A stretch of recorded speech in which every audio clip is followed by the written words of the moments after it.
That's right, the camera's over here.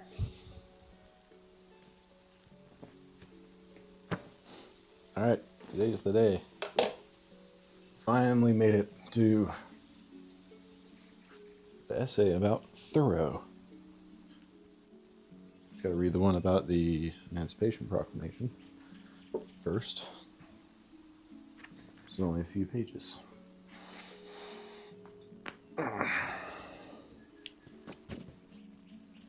The Emancipation Proclamation.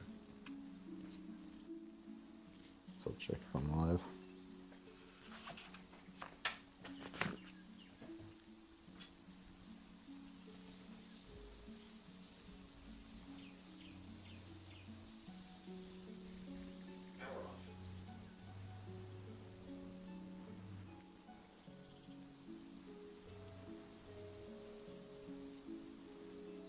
Check, 1, 2.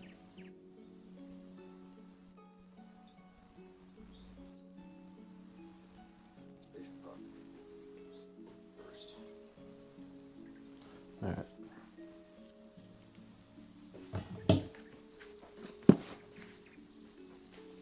Emerson spoke with others at a meeting held in Boston in September 1862 to celebrate the significance of the Emancipation Proclamation, which Lincoln had issued on September 22nd.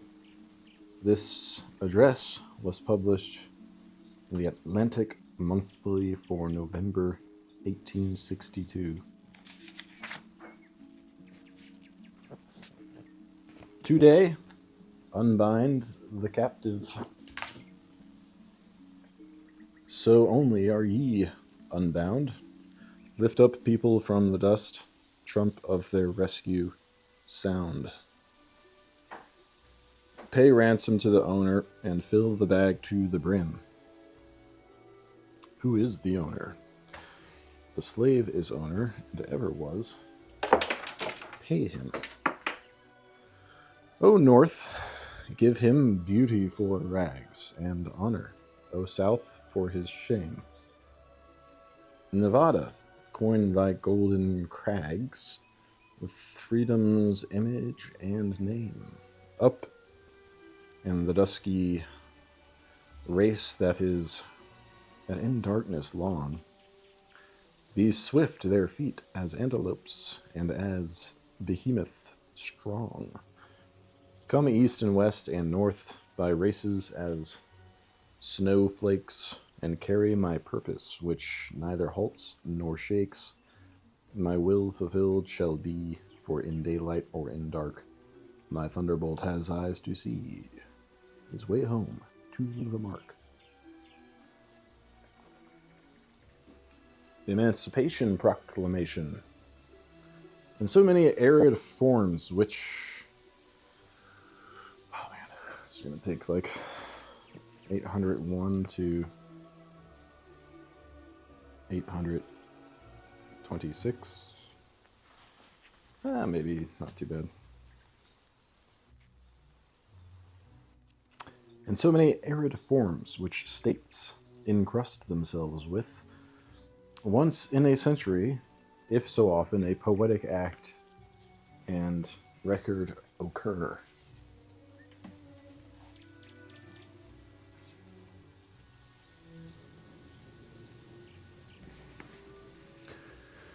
These are the jets of thought into affairs. When roused by danger or inspired by genius, the political leaders of the day break the else insurmountable routine of class and local legislation and take a step forward in the direction of Catholic and universal interests. Every step in the history of political liberty is a sally of the human mind into the untried future, and has the interest of genius and is fruitful in heroic anecdotes. Liberty is a slow fruit. It comes like religion for short periods and in rare conditions, as if awaiting a culture of the race which shall make it organic and permanent. Such moments of expansion in modern history were the Confession of Augsburg, the Plantation of America, the English Commonwealth of 1648, the Declaration of American Independence in 1776, the British emancipation of slaves in the West Indies, the passage of the Reform Bill, the repeal of the Corn Laws, the magnetic ocean telegraph, though yet imperfect, the passage of the Homestead Bill in the last Congress, and now, imminently, President Lincoln's proclamation of the 22nd of September. These are acts of great scope, working on a long future and on permanent interests, and honoring alike those who initiate and those who receive them.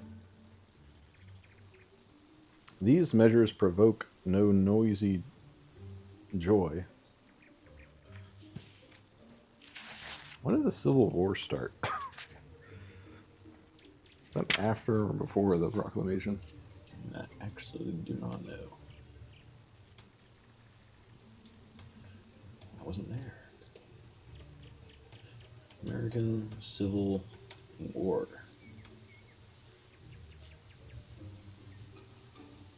(1861 to 1865).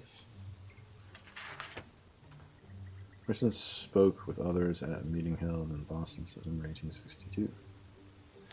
This is during the Civil War.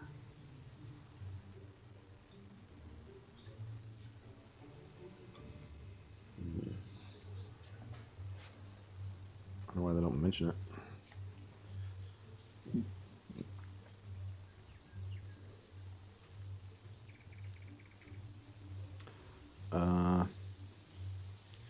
These are acts of great scope working on a long future and on permanent interests, and honoring alike those who initiate and those who receive them. These measures provoke no noisy joy, but are received into a sympathy so deep as to apprise us that mankind are greater and better than we know. At such times it appears as if a new public were created to greet the new event. It is as when an orator, having ended the compliments and pleasantries with which he conciliated attention, and having run over the superficial fitness and commodities of the measure he urges, suddenly lending himself to some happy inspiration, announces with vibrating voice the grand human principles involved. The bravos and wits who greeted him loudly thus far are surprised and overawed. A new audience is found in the heart of the assembly, an audience hitherto passive and unconcerned, now at last so searched and kindled that they come forward, every one a representative of mankind, standing for all nationalities. The extreme moderation with which the President advanced to his design, his long avowed expectant policy, as if he chose to be strictly the executive of the best sentiment of the country, waiting only till it should be unmistakably pronounced. So fair a mind that none ever listened so patiently to such extreme varieties of opinion, so reticent that his decision has taken all parties by surprise. Whilst yet it is just the sequel of his prior acts. The firm tone in which he announces it, without inflation or surplusage, all these have bespoken such favor to the act. Great as the popularity of the President has been, we are beginning to think that we have underestimated the capacity and virtue which the divine providence has made an instrument of benefit so vast. He has been permitted to do more for America than any other American man. He is well entitled to the most indulgent construction. Forget all that we thought shortcomings, every mistake, every delay, and the extreme embarrassments of his part. Call these endurance, wisdom, magnanimity.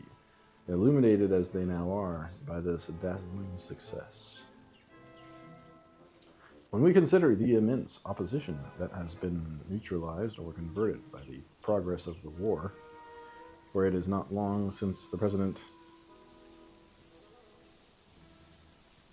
anticipated the resignation of a large number of officers in the army and the secession of 3 states on the promulgation of this policy, when we see how the great stake which foreign nations hold in our affairs has recently brought every European power as a client into this court, and it becomes every day more apparent what gigantic and what remote interests were to be affected by the decision of the President, one can hardly say the deliberation was too long. Against all timorous counsels, he had the courage to seize the moment, and such was his position, and such the felicity attending the action, that he has replaced a government in the good graces of mankind. Better is virtue in the sovereign than plenty in the season, say the Chinese. It is wonderful what power is and how ill it is used, and how its ill use makes life mean, and the sunshine dark. Life in America had lost much of its attraction in the later years. The virtues of a good magistrate undo a world of mischief, and because nature works with rectitude, seem vastly more potent than the acts of bad governors, which are ever tempered by the good nature in the people and the incessant resistance which fraud and violence encounter. The acts of good governors work a geometrical ratio, as one midsummer day seems to repair the damage of a year of war.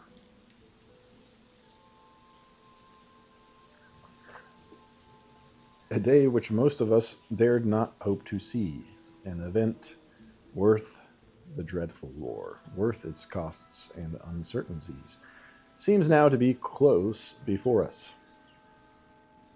October, November, December will have passed over beating hearts and plotting brains. Then the hour will strike, and all men of African descent who have faculty enough to find their way to our lines are assured of the protection of American law. It is by no means necessary that this measure should be suddenly marked by any signal results on the Negroes or on the rebel masters. The force of the act is that it commits the country to this justice, that it compels the innumerable officers, civil, military, naval, of the Republic to range themselves on the line of this equity. It draws the fashion to this side. It is not a measure that admits of being taken back. Done, it cannot be undone by a new administration, for slavery overpowers the disgust of the moral sentiment only through immemorial usage. It cannot be introduced as an improvement of the 19th century. This act makes that the lives of our heroes have not been sacrificed in vain. It makes a victory of our defeats. Our hurts are healed. The health of the nation is repaired. With a victory like this, we can stand many disasters. It does not promise the redemption of the black race. That lies not with us, but it relieves it of our opposition. The President, by this act, has paroled all the slaves in America. They will no more fight against us, and it relieves our race once for all of its time, once for all of its crime and false position. The first condition of success is secured in putting ourselves right. We have recovered ourselves from our false position and planted ourselves on a law of nature. If that fail, the pillared firmament is rottenness, and earth's base built on stubble.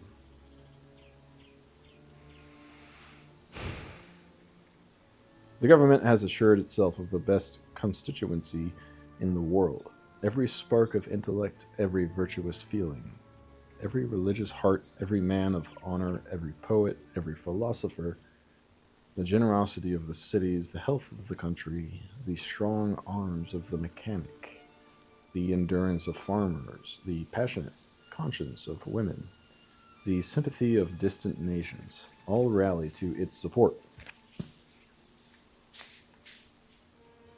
Of course, we are assuming the firmness of the policy thus declared. It must not be a proper proclamation. We confide that Mr. Lincoln is in earnest, and as he has been slow in making up his mind, has resisted the importunacy of parties and of events to the latest moment. He will be as absolute in his adhesion. Not only will he repeat and follow up his stroke, but the nation will add its irresistible strength. If the ruler has duties, so has the citizen. In times like these, when the nation is imperiled, what man can, without shame, receive good news from day to day without giving good news of himself? What right has anyone to read in the journals tidings of victories if he has not bought them by his own valor, treasure, personal sacrifice, or by service as good in his own department?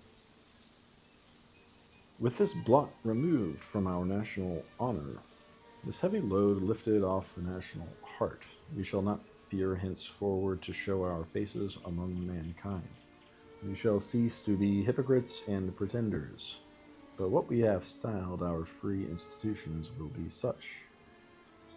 In the light of this event, the public distress begins to be removed. What if the brokers' quotations show our stocks discredited and the gold dollar costs 127 cents? These tables are fallacious. Every acre in the Free States gained substantial value on the 22nd of September. The cause of disunion and war has been reached and begun to be removed. Every man's house, lot, and garden are relieved of the malaria which the purest winds and the strongest sunshine could not penetrate and purge. The territory of the Union shines today with a luster which every European immigrant can discern from afar. A sign of inmost security and permanence. It is feared that taxes will check immigration. That depends on what the taxes are spent for. If they go to fill up this yawning, dismal swamp, which engulfed armies and populations and created plague, and neutralized hitherto all the vast capabilities of this continent, then this taxation, which makes the land wholesome and habitable, and will draw all men unto it, is the best investment in which property holder ever lodged his earnings. Whilst we have pointed out the opportuneness of the proclamation, it remains to be said that the president had no choice. He might look wistfully for what variety of courses lay open to him. Every line but one was closed up with fire. This one, too, bristled with danger, but through it was the soul's safety. The measure he has adopted was imperative. It is wonderful to see the unseasonable senility of what is called the peace party. Through all its masks, blinding their eyes to the main feature of the war, namely its inevitableness, the war existed long before the cannonade of Sumter, and could not be postponed. It might have begun otherwise or elsewhere, but war was in the minds and bones of the combatants. It was written on the iron leaf, and you might as easily dodge gravitation. If we had consented to a peaceable secession of the rebels, the divided sentiment of the border states made peaceable secession impossible. The insatiable temper of the South made it impossible, and the slaves on the border, wherever the border might be, were an incessant fuel to rekindle the fire. Give the Confederacy New Orleans, Charleston, and Richmond, and they would have demanded St. Louis and Baltimore. Give them these, and they would have insisted on Washington. Give them Washington, and they would have assumed the Army and Navy.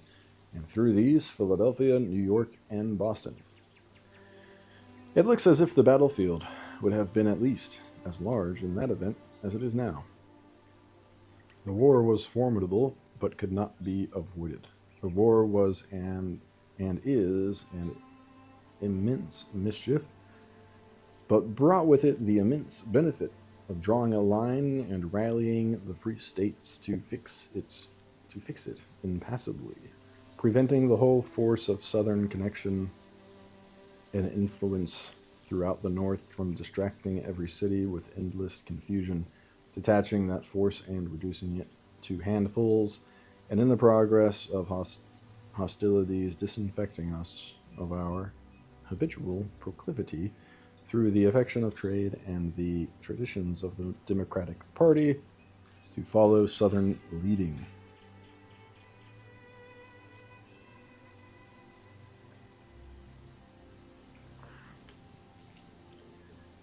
These necessities, which have dictated the conduct of the federal government,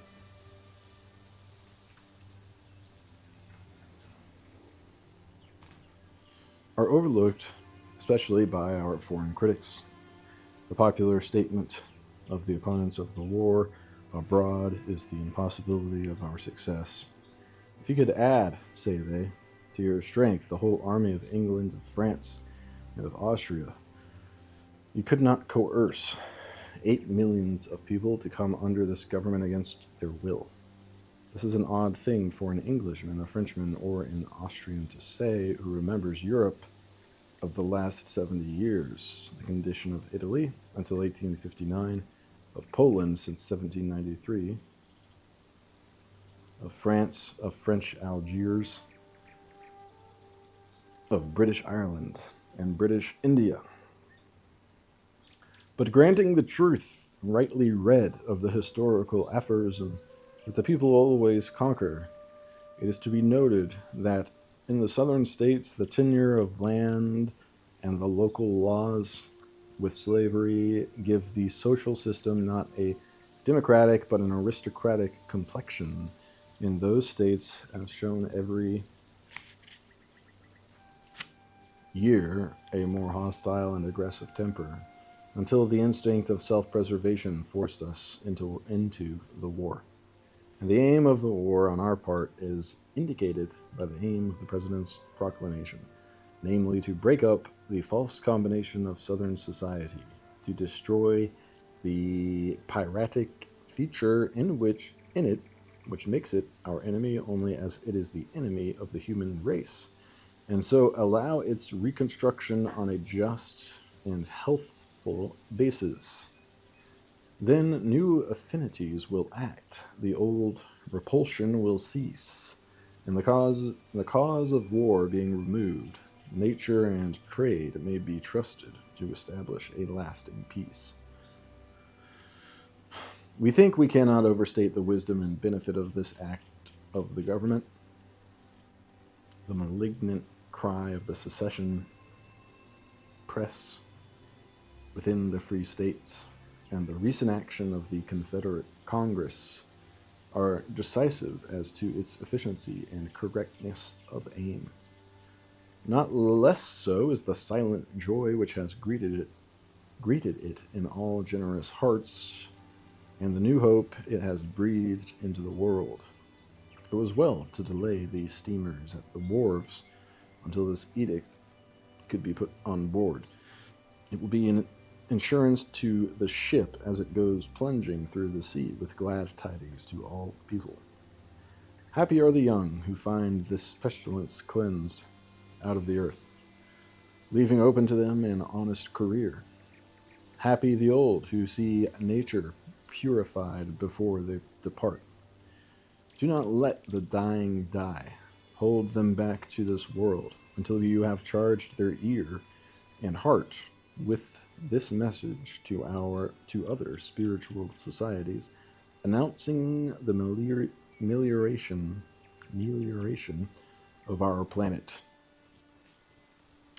Uncertainties now crown themselves, assured, and peace proclaims olives of endless age. Meantime, that ill-fated, much-injured race which the proclamation respects will lose somewhat of the dejection sculptured for ages in their bronze countenance, uttered in the wailing of their plaintive music.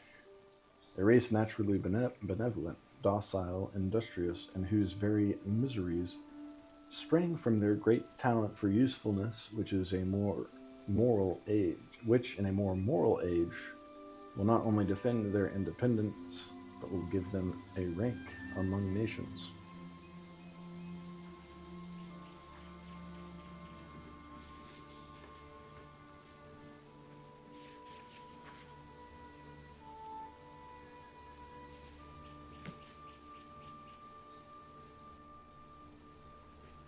Well, I guess the war just started. In this timeline, I think everything's going in pretty much chronological order of when he wrote it. Yeah, Nature, 1836. The American Scholar, 1837.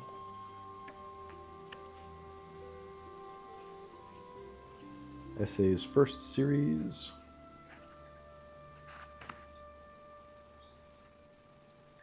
1840. The Transcendentalist, 1843. Essays First Series,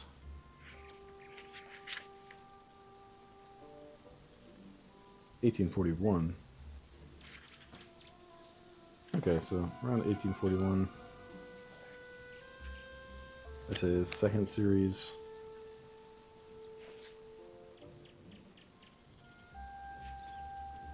1844. English Traits. That was a big endeavor. His second visit occurred in 1847. 1856, he published the book.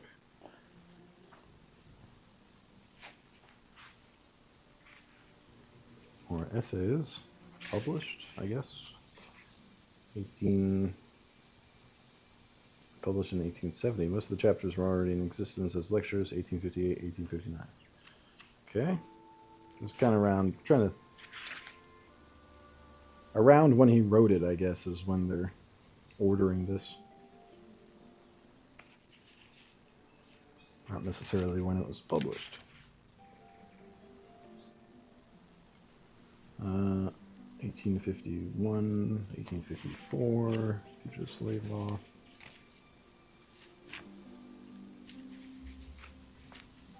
Emancipation in the British West Indies, 1844. And this address he gave about the Emancipation Proclamation, 1862. So this is after the war.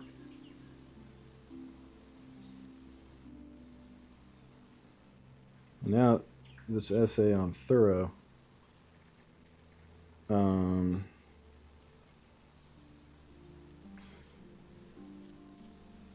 Was an address Emerson made at Thoreau's funeral in 1862. So we're still going in chronological order. 1862.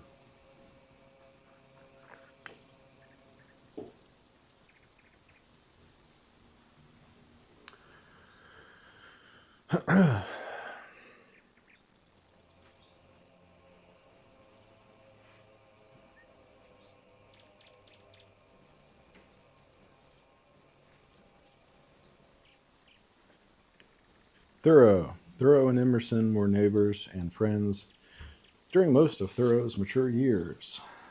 Thoreau was 14 years Emerson's junior. In 1841, Thoreau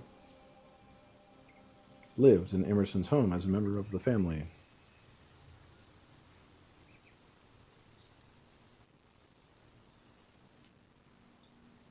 Freeing Emerson from many practical duties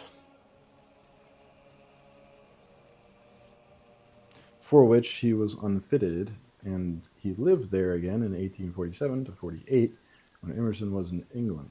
Thoreau built his renowned hut at Walden Pond on land that belonged to Emerson. There were marked differences in temperament that made friendship harsh and difficult at times. And apparently, there were also periods of estrangement. But Thoreau believed in Emerson's philosophy, and being passionate, being of passionate disposition, carried the philosophy to its logical conclusion of personal rebellion. Thoreau died from tuberculosis on May 6, 1862. Emerson made the address at the funeral services. In August, it was printed with some changes in the Atlantic Monthly. This is the printed version of the memorial address.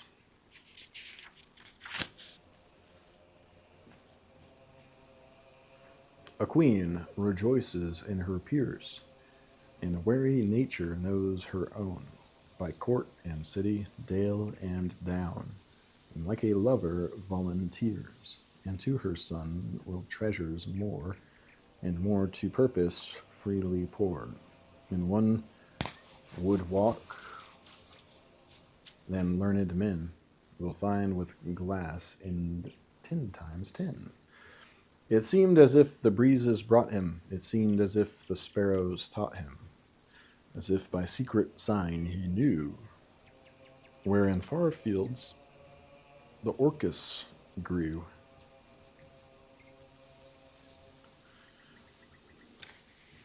This be a poem that he wrote about Thoreau. Thoreau, Henry David Thoreau, was the last male descendant of a French ancestor who came to this country from the Isle of Guernsey. His character exhibited occasional traits drawn from this blood, in singular combination with a very strong Saxon genius. He was born in Concord, Massachusetts on the 12th of July, 1817. He was graduated at Harvard College in 1837, but without any literary distinction. An iconoclast in literature, he seldom thanked colleges for their service to him, holding them in small esteem, whilst yet his debt to them was important. After leaving the university, he joined his brother in teaching a private school, which he soon renounced. His father was a manufacturer of lead pencils, and Henry applied himself for a time to this craft, believing he could make a better pencil than was then in use. After completing his experiments, he exhibited his work to chemists and artists in Boston, and having obtained their certificates to its excellence and to its equality with the best London manufacturer, he returned home contented. His friends congratulated him that he had now opened his way to fortune, but he replied that he should never make another pencil. Why should I? I would not do again what I have done once. He resumed his endless walks and miscellaneous studies, making every day some new acquaintance with nature, though as yet never speaking of zoology or botany, since though very studious of natural facts, he was incurious of technical and textual science.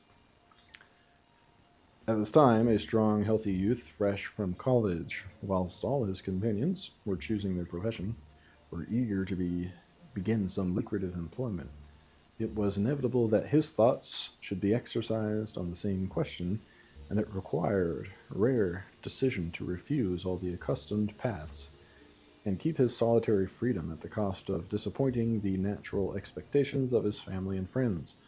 All the more difficult that he had a perfect probity, was exact in securing his own independence and in holding every man to the like duty. But Thoreau never faltered. He was a born Protestant. He declined to give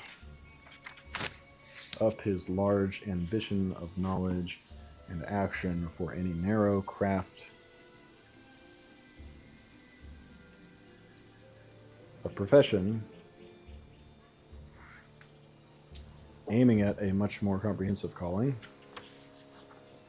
the art of living well.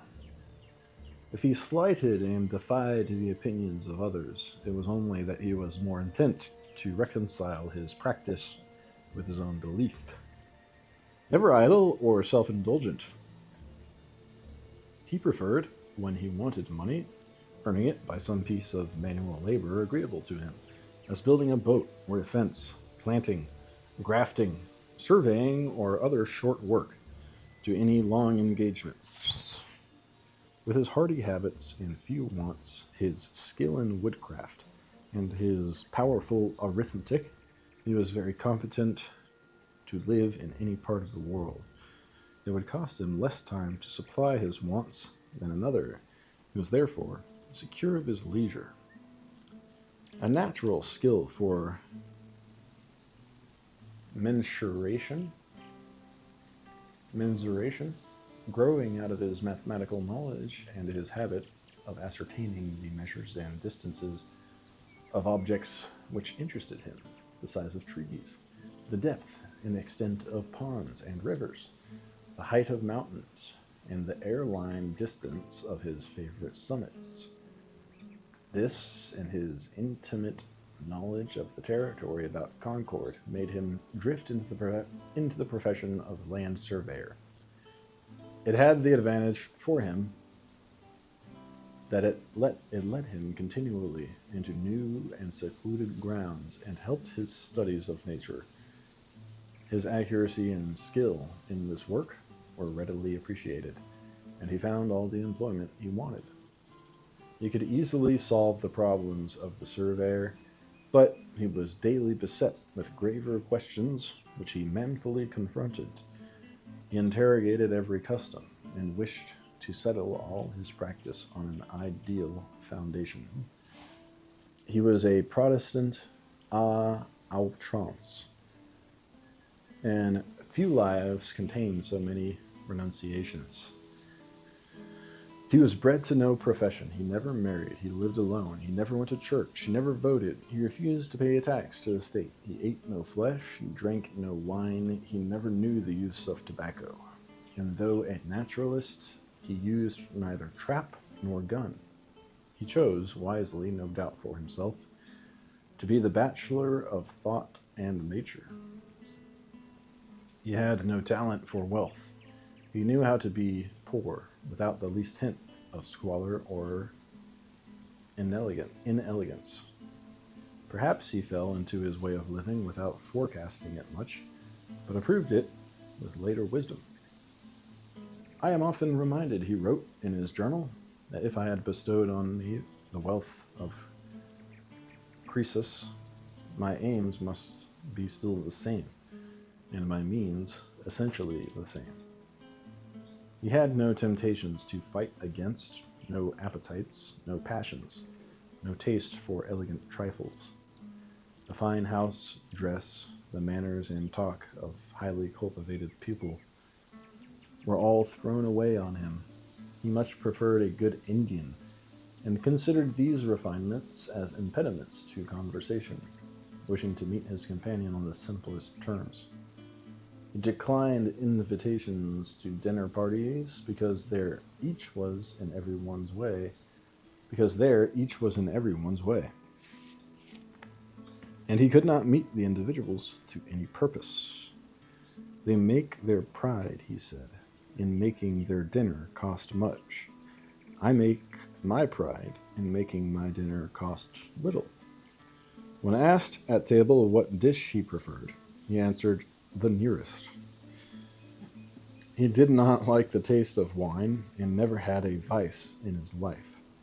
He said, "I have a faint recollection of pleasure derived from smoking dried lily stems before I was a man. I had commonly a supply of these. I have never smoked anything more noxious." He chose to be rich by making his wants few and supplying them himself. In his travels, he used the railroad only to get over so much country as was unimportant to the present purpose, walking hundreds of miles, avoiding taverns, buying a lodging in farmers' and fishermen's houses as cheaper and more agreeable to him, and because there he could better find the men and the information he wanted. There was somewhat military in his nature, not to be subdued, always manly and able, but rarely tender, as if he did not feel himself except in opposition. He wanted a fallacy to expose, a blunder to pillory. I may say, required a little sense of victory, a roll of the drum, to call his powers into full exercise. It cost him nothing to say no. Indeed, he found it much easier than to say yes. It seemed as if his first instinct on hearing a proposition was to controvert it, so impatient was he of the limitations of our daily thought. This habit, of course, is a little chilling to the social affections, and though the companion would in the end acquit him of any malice or untruth, yet it mars conversation. Hence, no equal companion stood in affectionate relations with one so pure and guileless. "I love Henry," said one of his friends, "but I cannot like him. And as for taking his arm, I should as soon think of taking the arm of an elm tree." Yet, hermit and stoic as he was really fond of sympathy, and threw himself heartily and childlike into the company of young people whom he loved, and whom he delighted to entertain, as he only could, with the varied and endless anecdotes of his experiences by field and river, and he was always ready to lead a huckleberry party where he searched for chestnuts and grapes. Talking one day of a public discourse, Henry remarked that whatever succeeded with the audience was bad.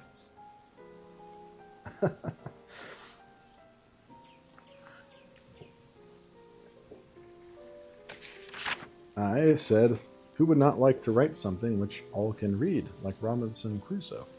And who does not see with regret that his page is not solid with a right materialistic treatment which delights everybody?" Henry objected, of course, and vaunted the better lectures, which reached only a few persons. But at supper, a young girl, understanding what he was to lecture at the Lyceum, sharply asked him whether his lecture would be a nice, interesting story, such as she wished to hear, or whether it was one of those old philosophical things that she did not care about. Henry turned to her and bethought himself, and I saw was trying to believe that he had matter that might fit her and her brother, who were to sit up and go to the lecture, if it was a good one for them. He was a speaker and actor of the truth, born such, and was ever running into dramatic situations from this cause. In any circumstance, it interested all bystanders to know what part Henry would take and what he would say, and he did not disappoint expectation, but used an original judgment on each emergency. In 1845, he built himself a small framed house on the shores of Walden Pond and lived there 2 years alone, a life of labor and study. This action was quite native and fit for him. No one who knew him would tax him with affectation. He was more unlike his neighbors in his thought than in his action. As soon as he had exhausted the advantages of that solitude, he abandoned it. In 1847, not approving some uses to which the public expenditure was applied, he refused to pay his own tax and was put in jail. A friend paid the tax for him, and he was released. The like annoyance was threatened the next year, but as his friends paid the tax, notwithstanding his protest, I believe he ceased to resist. No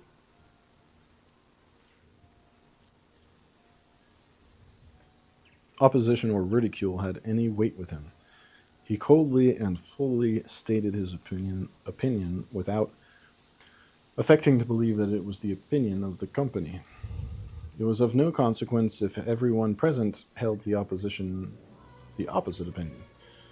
On one occasion, he went to the university library to procure some books. The librarian refused to lend them.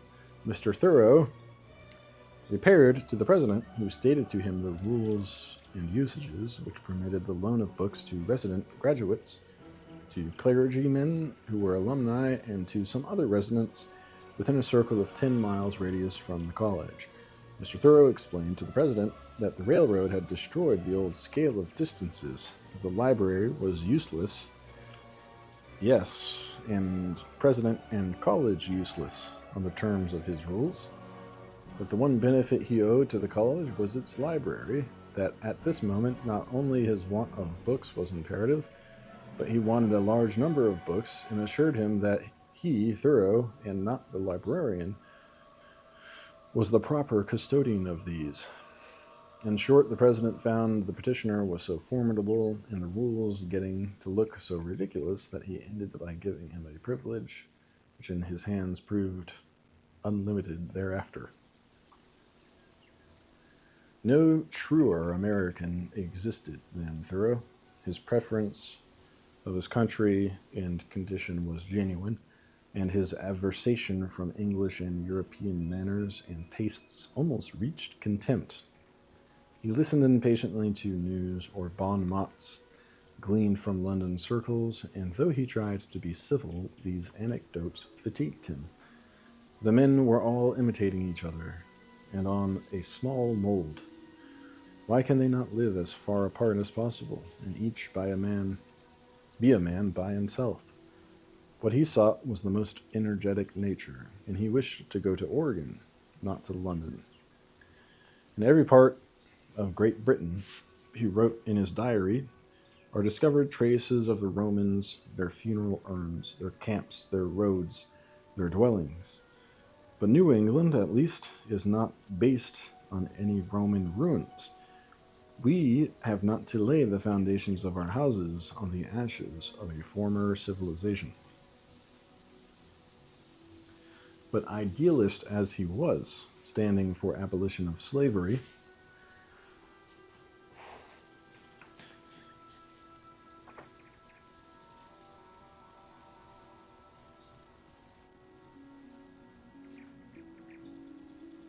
abolition of tariffs, almost for abolition of government, it is needless to say he found himself not only unrepresented in actual politics, but almost equally opposed to every class of reformers.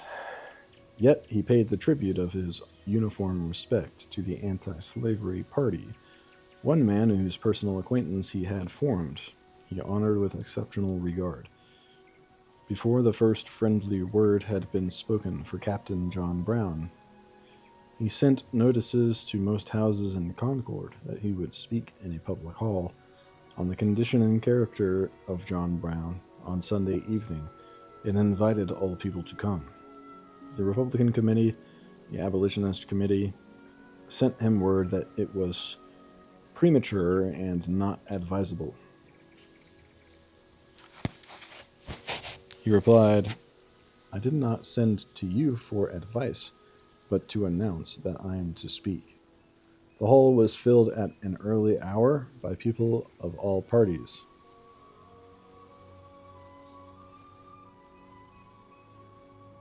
The hall was filled at an early hour by people of all parties, and his earnest eulogy of the hero was heard by all respectfully, by many with a sympathy that surprised themselves. It was said of Plotinus that he was ashamed of his body, and it is very likely he had good reason for it, that his body was a bad servant, that he had not skill in dealing with the material world, as happens often to men of abstract intellect. But Mr. Thoreau was equipped with a most adapted, and serviceable body. He was of short stature, firmly built, of light complexion, with strong, serious blue eyes and a grave aspect. His face covered in the late years with a becoming beard. His senses were acute, his frame well knit and hardy, his hands strong and skillful in the use of tools, and there was a wonderful fitness of body and mind. He could pace 16 rods more accurately than another man could measure them with rod and chain. He could find his path in the woods at night, he said, better by his feet than his eyes. He could estimate the measure of a tree very well by his eye. He could estimate the weight of a calf or a pig, like a dealer. From a box containing a bushel or more of loose pencils, he could take up with his hands fast enough just a dozen pencils every grasp. He was a good swimmer, runner, skater, boatman, and would probably outwalk most countrymen in a day's journey. And the relation of body to mind was still finer than runner, skater, boatman.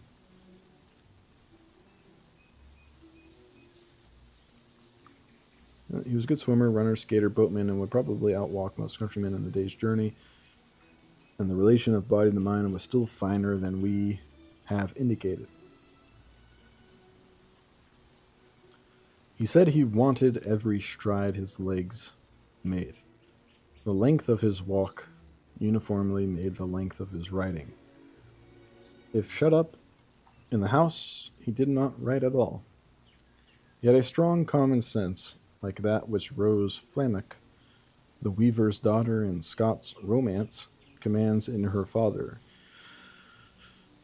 as resembling a yardstick which, whilst it measures dowels and diaper, can equally well measure tapestry and cloth of gold. He had always a new resource when I was planting forest trees, and had procured half a peck of acorns. He said that only a small portion of them would be sound, and proceeded to examine them and select the sound ones. But finding this took time, he said, I think if we put them all into water, the good ones will sink. Which experiment we tried with success. He could plan a garden, or a house, or a barn, would have been competent to lead a Pacific exploring expedition. Could give judicious counsels in the gravest private or public affairs. He lived for the day, not cumbered and mortified by his memory. If he brought you yesterday a new proposition, he would bring you today another not less revolutionary. A very industrious man, and setting like all highly organized men, a high value on his time.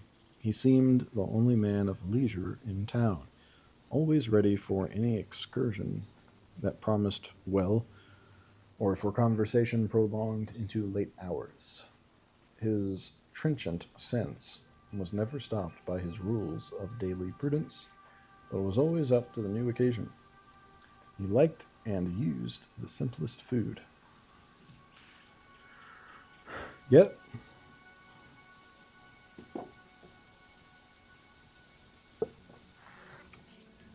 when someone urged a vegetable diet, Thoreau thought all diets a very small matter, saying that the man who shoots the buffalo lives better than the man who boards at the Graham House. He said, You can sleep near the railroad and never be disturbed. Nature knows very well what sounds are worth attending to, and has made up her mind not to hear the railroad whistle, but things respect the devout mind, and a mental ecstasy was never interrupted. He noted what repeatedly befell him, that after receiving from a distance a rare plant, he would presently find the same in his own haunts, and those pieces of luck which happen only to good players happened to him. One day, walking with a stranger who inquired where Indian arrowheads could be found, he replied, "Everywhere," and stooping forward, picked one up, picked one on the instant from the ground. At Mount Washington, in Tuckerman's Ravine, Thoreau had a bad fall and sprained his foot. As he was in the act of getting up from his fall, he saw for the first time the leaves of Arnica mollis, of the Arnica mollis.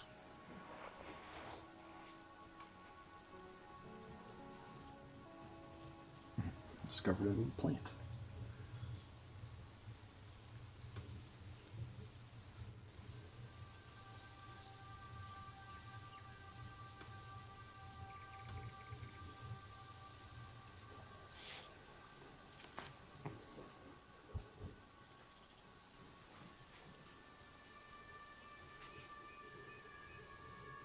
His robust common sense.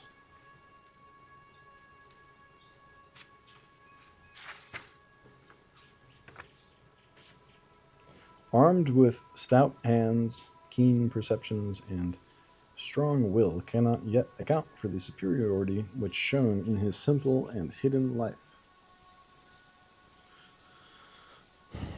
I must add the cardinal fact that there was an excellent wisdom in him, proper to a rare class of men, which showed him the material world as a means and symbol.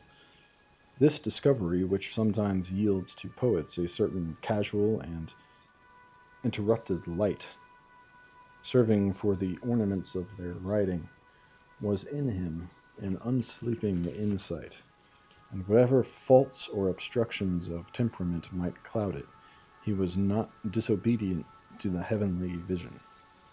In his youth, he said one day, "The other world is all my art. My pencils will draw no other. My jackknife will cut nothing else. I do not use it as a means." This was the muse and genius that ruled his opinions, conversation, studies, work, and course of life. This made him a searching judge of men. At first glance, he measured his companion, and though insensible to some fine traits of culture, could very well report his weight and caliber. And this made the impression of genius which his conversation sometimes gave. He understood the matter in hand at a glance, and saw the limitations and poverty of those he talked with, so that nothing seemed concealed from such terrible eyes. I have repeatedly known young men of sensibility converted in a moment to the belief that this was the man they were in search of, the man of men, who could tell them all they should do.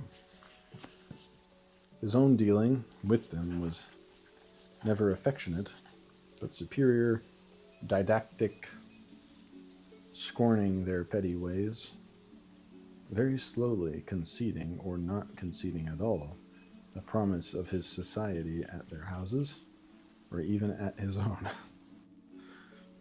Would he not walk with them? He did not know. There was nothing so important to walk to him as his walk. He had no walks to throw away on company. Visits were offered him from respectful parties, but he declined them. Admiring friends offered to carry him at their own cost to the Yellowstone River, to the West Indies, to South America.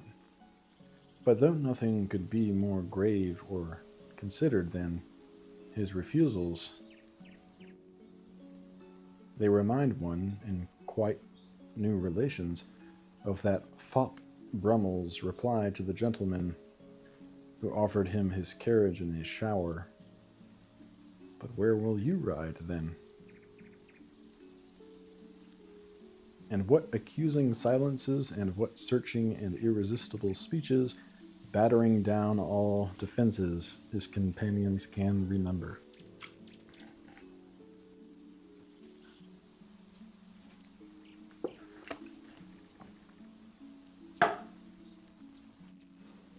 Mr. Thoreau dedicated his genius with such entire love to the fields, hills, and waters of his native town that he made them known and interesting to all reading Americans and to people over the sea.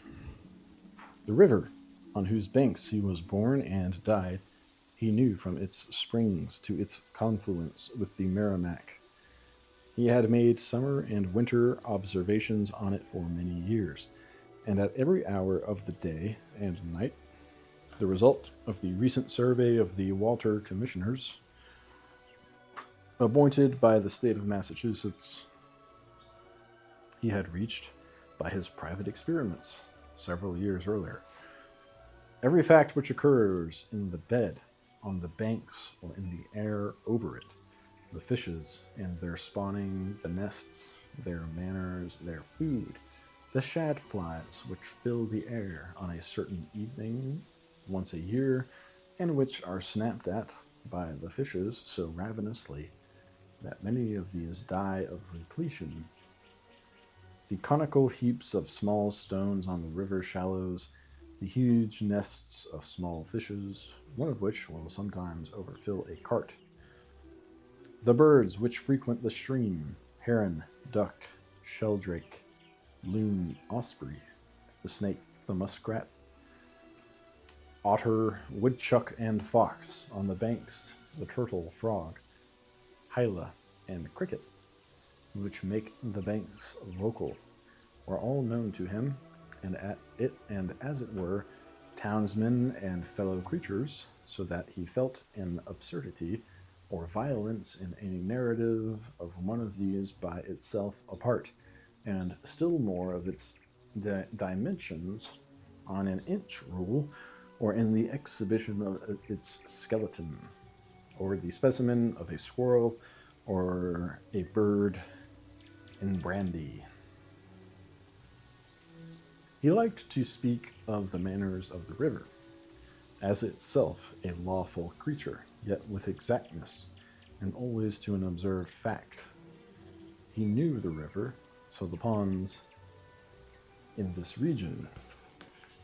One of the weapons he used, more important to him than microscope or alcohol receiver to other investigators, was a whim which grew on him by indulgence, yet appeared in gravest statement, namely of extolling his own town and neighborhood as the most favored center for natural observation.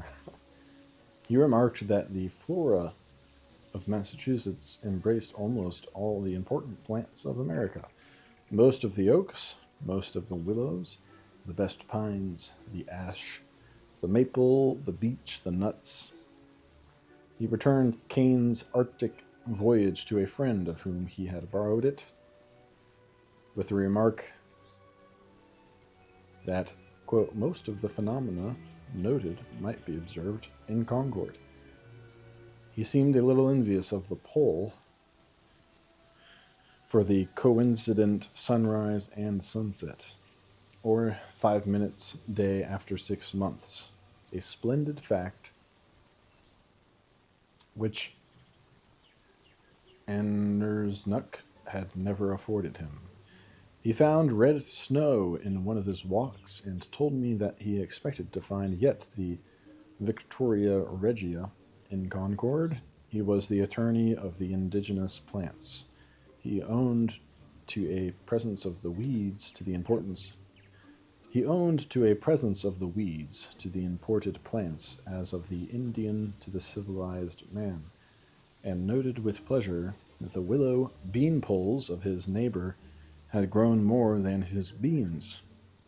Yet these weeds, he said, which have been hoed at by a million farmers, are farmers all spring and summer, and yet have prevailed, and just now come out triumphant over all lanes, pastures, fields, and gardens.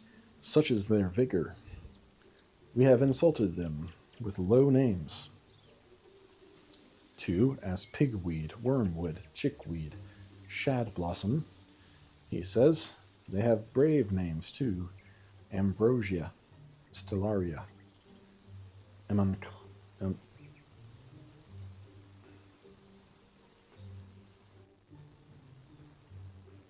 amelanchier, amaranth, etc. I think his fancy for referring everything to the meridian of Concord did not grow out of any ignorance or deprecation of other longitudes or latitudes, but was rather a playful expression of his conviction of the indifferency of all places, and that the best place for each is where he stands. He expressed it once in this wise: I think nothing is to be hoped from you if this bit of mold under your feet is not sweeter to you to eat than any other in this world, or in any world.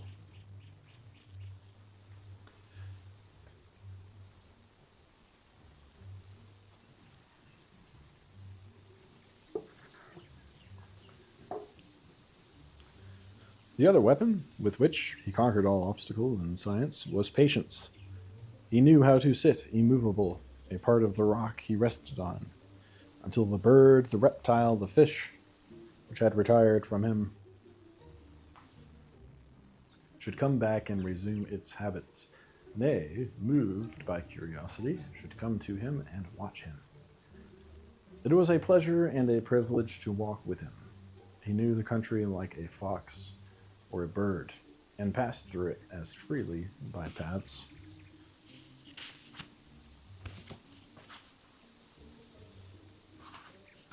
of his own.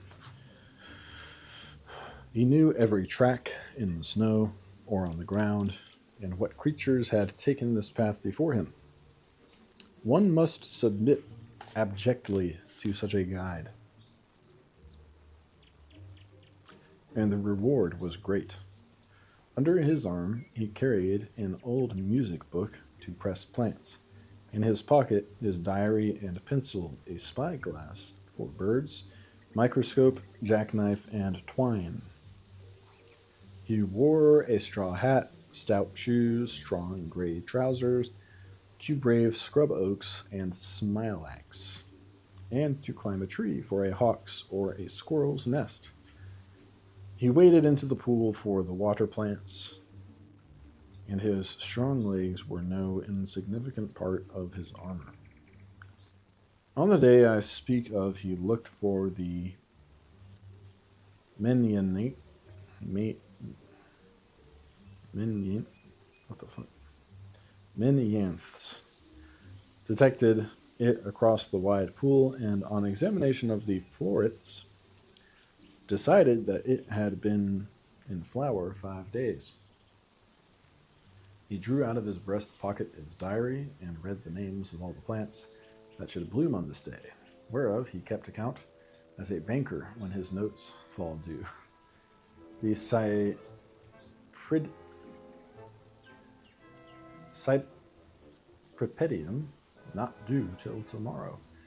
He thought that if waked up from a trance in this swamp, he could tell by the plants what time of the year it was within 2 days. The redstart was flying about, and presently the fine grosbeaks, whose brilliant scarlet makes the rash gazer wipe his eye, and whose fine clear note Thoreau compared to that of a tanager which has got rid of its hoarseness. Presently he heard a note which he called that of the night warbler, a bird he had never identified.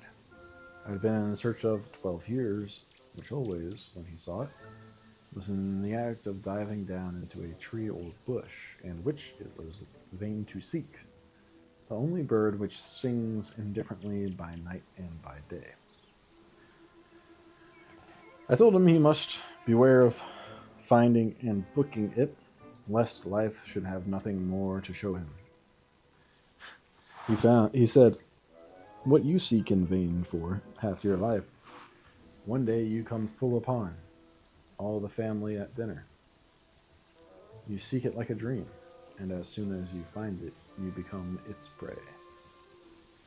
His interest in the flower or the bird lay very deep in his mind, was connected with nature, and the meaning of nature was never attempted to be defined by him. He would not offer a memoir of his observations to the Natural History Society. Why should I? To detach the description from its connections in my mind would make it no longer true or valuable to me, and they do not wish what belongs to it. His power of observation seemed to indicate additional senses. He saw as with microscope, heard as with ear trumpet, and his memory was a photographic register of all he saw and heard. And yet, none knew better than he that it is not the fact that imports, but the impression or effect of the fact on your mind. Every fact lay in glory in his mind, a type of the order and beauty of the whole. His determination on natural history was organic. He confessed that he sometimes felt like a hound or a panther, and if born among Indians, would have been a fell hunter. But restrained by his Massachusetts culture, he played out the game in his mind. In his mild form of botany and ichthyology, his intimacy with animals suggested that Thomas Fuller records of Butler the apiologist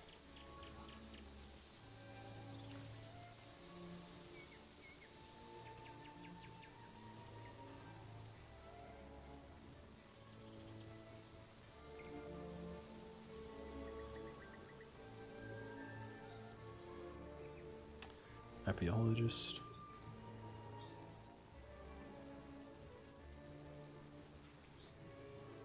confessed that sometimes felt like a hound or a panther. His intimacy with animals suggested what Thomas Fuller records of Butler, the apiologist, that either he had told the bees things, the bees had told him. Snakes coiled around his legs, the fishes swam into his hand, and he took them out of the water. He pulled the woodchuck out of its hole by the tail, and took the foxes under his protection from the hunters. Our naturalist had perfect magnanimity. He had no secrets. He would carry you to the heron's haunt, or even to his most prized botanical swamp, possibly knowing that you could never find it again, yet willing to take his risks.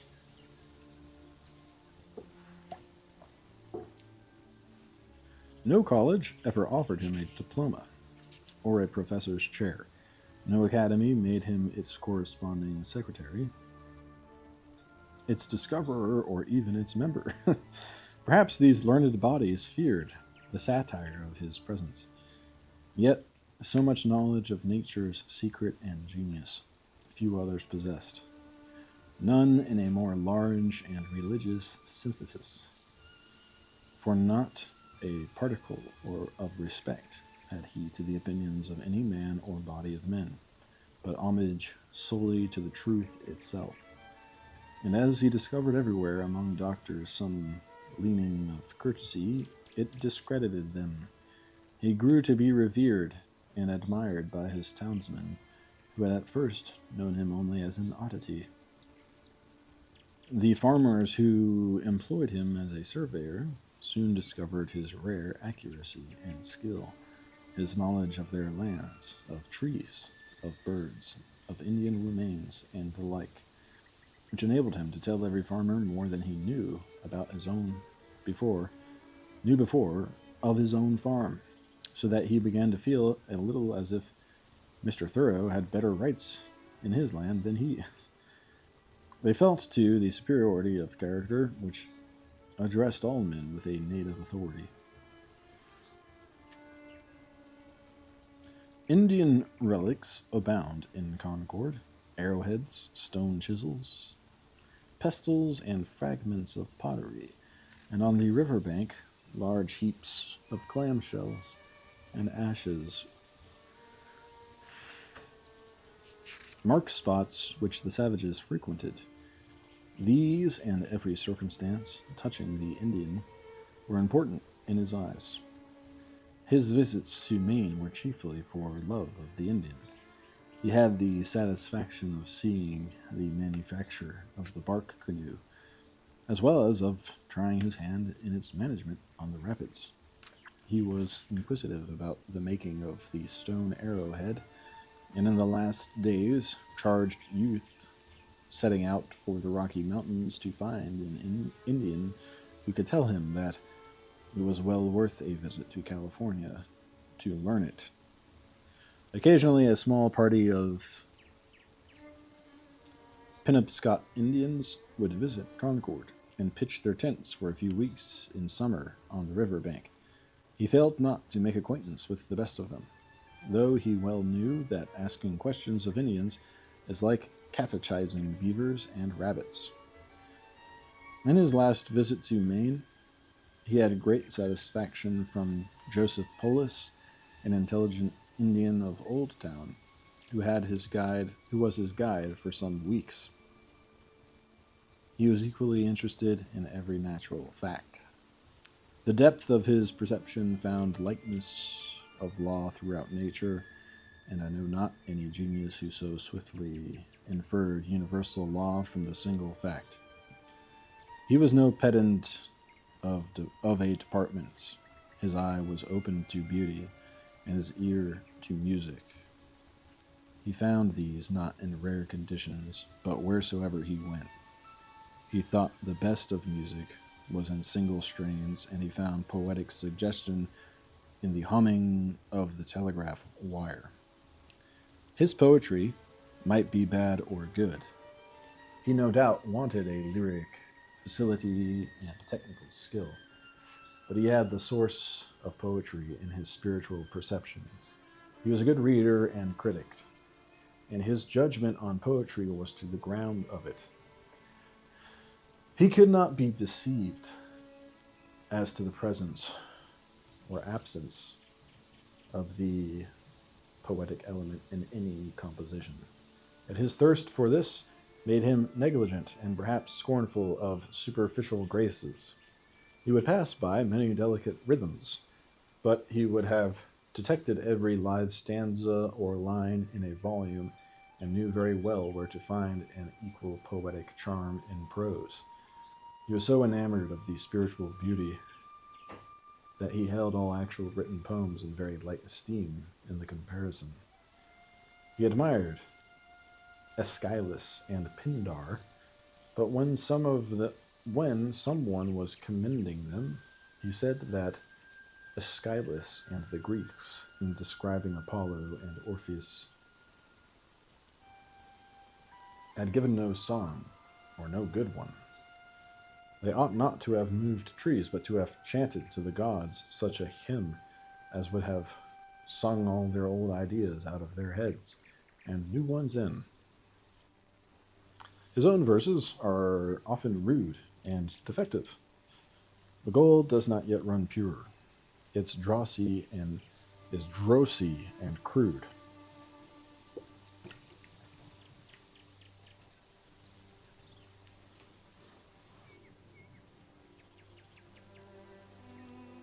The thyme and marjoram are not yet honey, but if he want lyric fineness and technical merits, if he have not the poetic temperament, he never lacks the casual thought,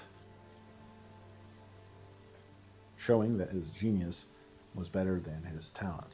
He knew the worth of the imagination for the uplifting and consolation of human life, and liked to throw every thought into a symbol. The fact you tell is of no value, but only the impression. For this reason, his presence was poetic, always piqued the curiosity to know more deeply the secrets of his mind. He had many reserves and unwillingness to exhibit to profane eyes what was still sacred in his own. He knew well how to throw a poetic veil over his experience. All readers of Walden will remember his mythical record of his disappointments. I long ago lost a hound, a bay horse, and a turtle dove, and am still on their trail. Many are the travelers I have spoken concerning them, describing their tracks, and what calls they answered to. I have met one or two who have heard the hound and the tramp of the horse, and even seen the dove disappear behind a cloud, and they seem as anxious to recover them as if they had lost them themselves. His riddles were worth the reading, and I confide that if at any time I do not understand the expression, it is yet just. Such was the wealth of his truth, that it was not worth his while to use words in vain. His poem, entitled Sympathy, reveals the tenderness under the triple steel of Stoicism, and the intellectual subtlety it could animate. His classic poem on smoke suggests Simonides, but is better than any poem of Simonides. His biography is in his verses. His habitual thought makes all his poetry a hymn to the cause of causes, the spirit which vivifies and controls his own. I hearing get, who had but ears, and sight, who had but eyes before. I moments live, who lived but years, and truth discern, who knew but learning's lore. And still more in these religious lines. Now chiefly is my natal hour, and only now my prime of life.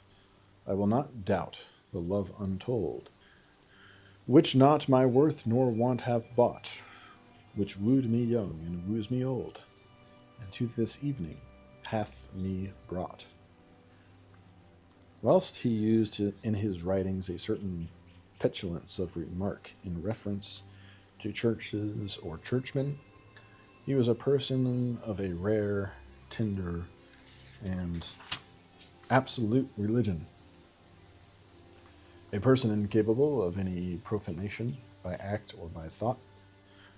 Of course, the same isolation which belonged to his original thinking and living detached him from the social religious forms. This is neither to be censured nor regretted. Aristotle long ago explained it when he said, "One who surpasses his fellow citizens in virtue is no longer part of the city. Their law is not for him, since he is a law to himself."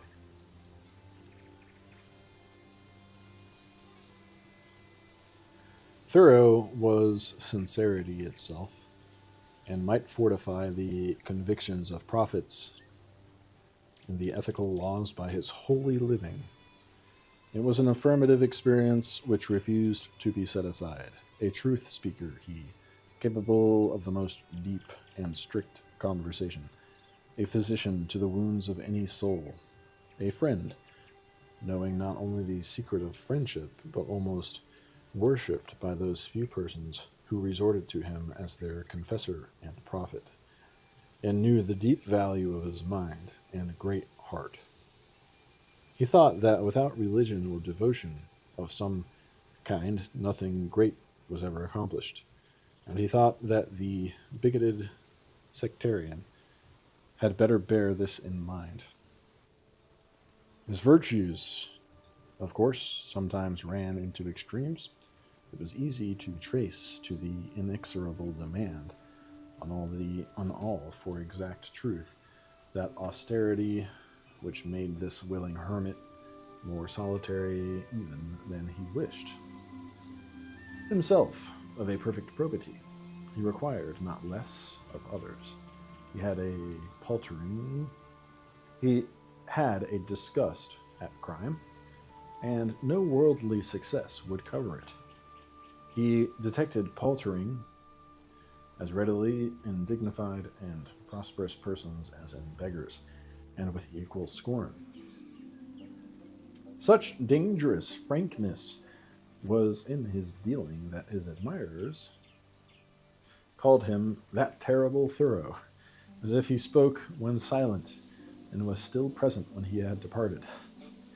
I think the severity of his ideal interfered to deprive him of a healthy sufficiency of human society. The habit of a realist to find things the reverse of their appearance inclined him to put every statement in a paradox. A certain habit of antagonism defaced his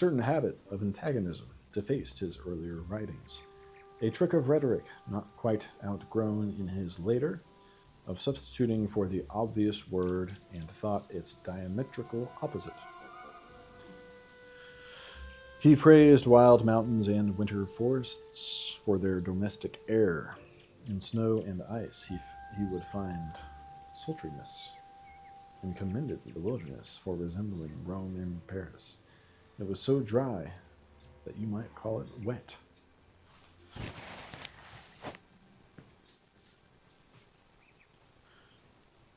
The tendency to magnify the moment, to read all the laws of nature in the one object or one combination under your eye, is of course comic to those who do not share the philosopher's perception of identity. To him there was no such thing as size. The pond was a small ocean, the Atlantic a large walled-in pond. He referred every minute fact to cosmical laws. Though he meant to be just, he seemed haunted by a certain chronic assumption that the science of the day pretended completeness, and he had just found out that the savants had neglected to discriminate a particular botanical variety, had failed to describe the seeds or count the sepals. That is to say, we replied the blockheads were not born in concord. But who said they were? It was but poor fellows. It was their unspeakable misfortune to be born in London or Paris or Rome, but, poor fellows, they did what they could, considering that they never saw Bateman's Pond, or 9 Acre Corner, or Becky Stowe's Swamp. Besides, what were you sent into the world for but to add this observation? Had his genius been only contemplative, he had been fitted to his life. But with this energy and practical ability, he seemed born for great enterprise and for command. And I so much regret the loss of his rare powers of action that I cannot help counting it a fault in him that he had no ambition. Wanting this, instead of engineering for all America, he was the captain of a huckleberry party. Pounding beans is good to the end of pounding empires, one of these days. But if at the end of years it is, but if at the end of years, pounding beans is good to the end of pounding empires one of these days. But if at the end of years, it is still only beans. But these foibles, real or apparent, were vast, vanishing in the incessant growth of a spirit so robust and wise, and which effaced its defeats with new triumphs.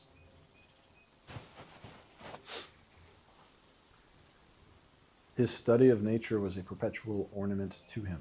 He inspired his friends with curiosity to see the world through his eyes, and to hear his adventures. They possessed every kind of interest. He had many elegancies of his own, whilst he scoffed at conventional elegance. Thus, he could not bear to hear the sound of his own steps, the grit of gravel, and therefore never willingly walked in the road, but in the grass, on mountains, and in woods.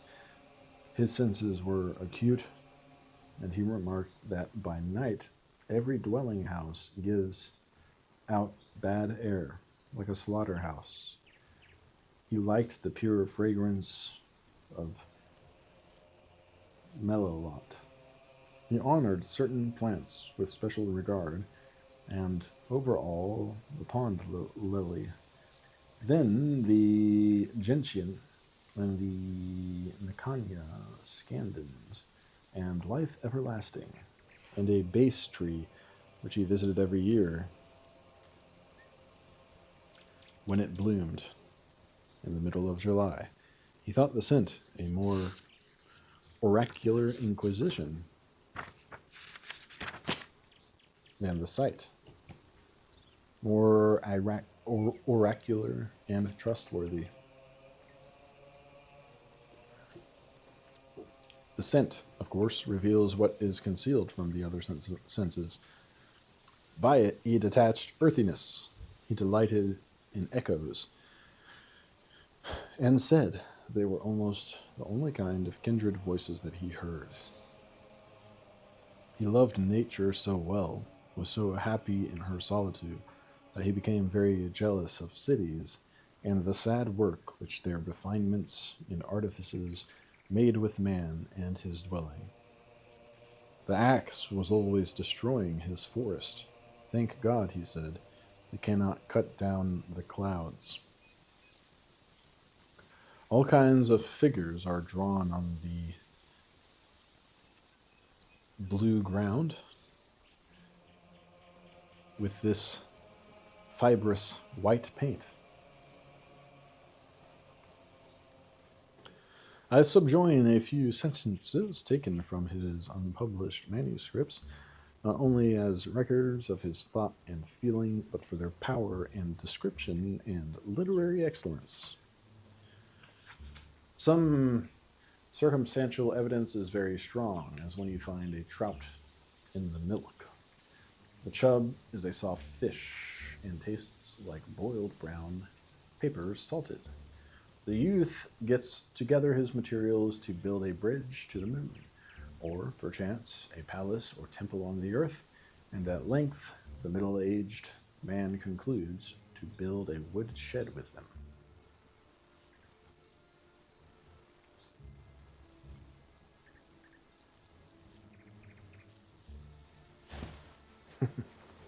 The locust Zing. Devil's needles zigzagging along the nut meadow brook. Sugar is not so sweet to the palate as sound to the healthy ear. I put on some hemlock boughs, and the rich salt crackling of their leaves was like mustard to the ear, the crackling of uncountable regiments. Dead trees love the fire. The bluebird carries the sky on his back. The tanager flies through the green foliage as if it would ignite the leaves. If I wish for a horsehair for my compass sight, I must go to the stable. But the hairbird, with her sharp eyes, goes to the road. Immortal water, alive even to the superficies.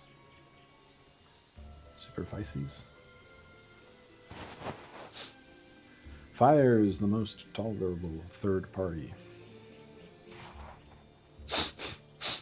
Nature made ferns for pure leaves to show what she could do in that line. No tree has so fair a bole and so handsome an instep. as the beach. How did these beautiful rainbow tints get into the shell of the freshwater clam, buried in the mud at the bottom of our dark river? Hard are the times when the infant's shoes are second foot. We are strictly confined to our men to whom we give liberty. Nothing is so much to be feared as fear. Atheism may comparatively be popular with God himself. Of what significance the things you can forget? A little thought is sexton to all the world. How can we expect a harvest of thought who have not had a seed time of character? Only he can be trusted with gifts who can present a face of bronze to expectations. I ask to be melted. You can only ask of the metals that they be tender to the fire that melts them. To naught else can they be tender. There's a flower known to botanists. I ask to be melted. You can only ask of the metals that they be tender to the fire that melts them. To naught else can they be tender. This is a flower known to botanists, one of the same genus with our summer plant called life everlasting, a naphtalium, like that which grows on the most inaccessible cliffs of the Tyrolese mountains, where the Camois dare hardly venture, and which the hunter, tempted by its beauty and by his love, for it is immensely valued by the Swiss maidens, climbs the cliffs to gather, and it is sometimes found dead at the foot with the flower in his hand. It is called by botanists the Naphtalium Leontopodium, Leontopodium, by the Swiss Edelweiss, which signifies noble purity. Thoreau seemed to me living in the hope to gather this plant which belonged to him of right. The scale on which his studies proceeded was so large as to require longevity, and we were the less prepared for his sudden disappearance. The country knows not yet, or in the least part, how great a son it has lost. It seems an injury that he should leave in the midst of his broken task, which none else can finish. A kind of indignity to so noble a soul that he should depart out of nature before yet he has been really shown to his peers for what he is. But he at least is content. His soul was made for the noblest society. He had in a short life exhausted the capabilities of this world. Wherever there is knowledge, wherever there is virtue, wherever there is beauty, you will find a home.